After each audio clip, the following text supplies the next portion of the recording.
Hi guys, thanks for watching, and in this video I'm going to share with you the ultimate North Coast 500 top 10 must-sees. Not only that, I'm going to tell you some practical tips on how to find them and what to expect when you get there. My name's Rob and I occasionally love to make travel documentaries. Earlier this year I completed an incredible trip around the North Coast 500. One of the best drives you'll probably ever do. So if you're heading on the North Coast 500 or are planning a trip in the near future, make sure you subscribe to my channel right now and turn on notifications. This video is 100% going to help make your North Coast 500 trip just that little bit more unforgettable. So let's get into the top 10 must-sees for the North Coast 500 in 2021. Number 10. Duncansby Head Sea Stacks and Lighthouse. Just a couple of miles from the famous John O'Groats post is the Duncansby Head Sea Stacks. These are located just a few hundred metres from the car park and right next to the lighthouse, which also makes for a nice photo. The powerful looking stacks tower out of the sea and are well worth a visit when you reach John O'Groats. You can follow the path along the cliffs to get right along the sea stacks if you wanted to change up the angle of your photo.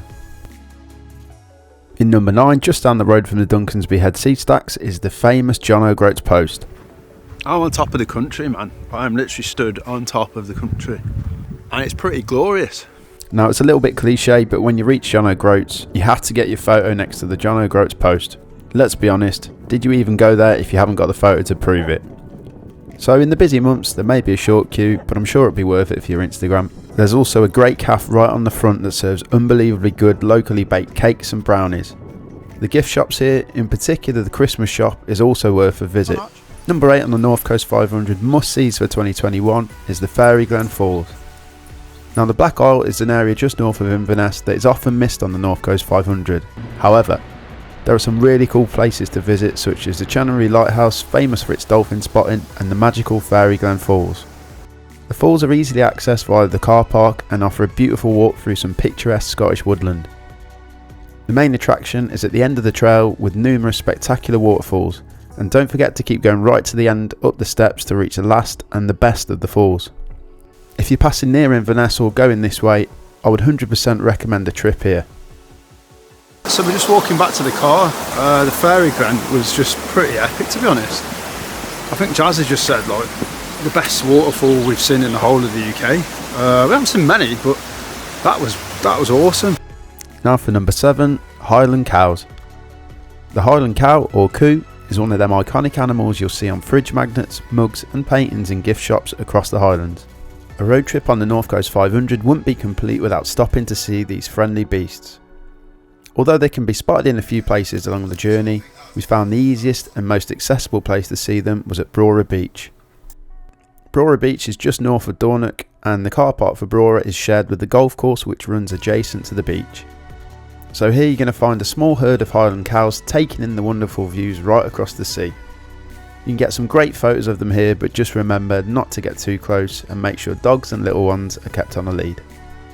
In number 6, it's Strathy Bay. Now I'm not going to lie, Scotland has some of the world's best beaches, without a doubt. Now there are many beaches we could easily stick in the top 10 must-sees, including Dummet Bay, Dornoch Beach, Balnakeil Beach, Achmelvik Beach. However, Strathy Bay was totally unexpected and was really a hidden gem for us. So there's a small car park which also has a toilet, and it sits next to a cemetery. So when you arrive there you don't actually get any views of the beach itself. And if you walk 50 to 100 yards to the brow of the hill, you'll then see why we've ranked this place so highly.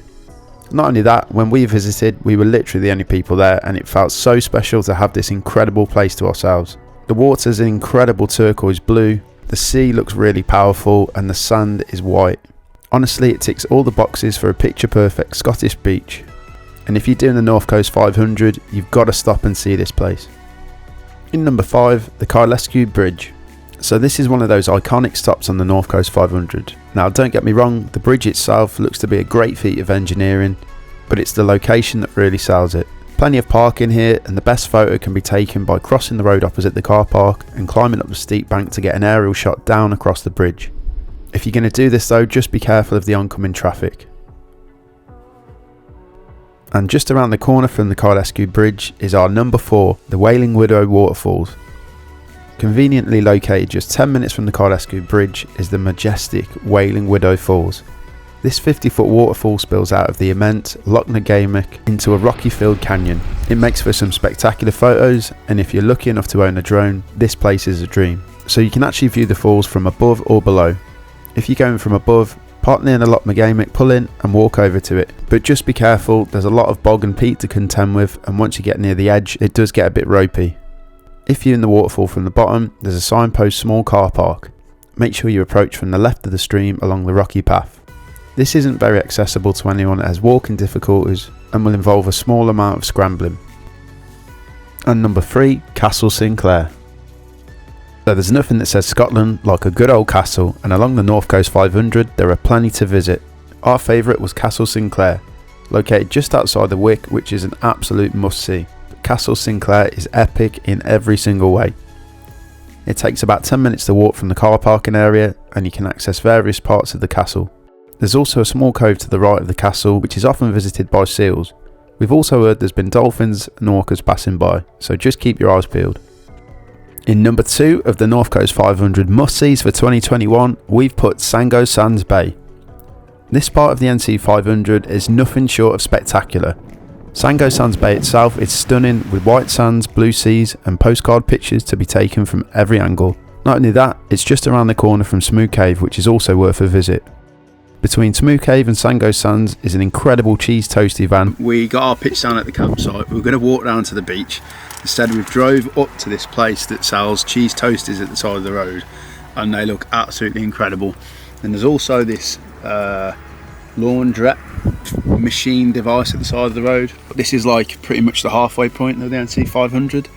So by the time you get here, you've probably got some dirty washing. So we're going to stick some in whilst we eat our cheese toasty. Archie, what would you give that toasty out of 10?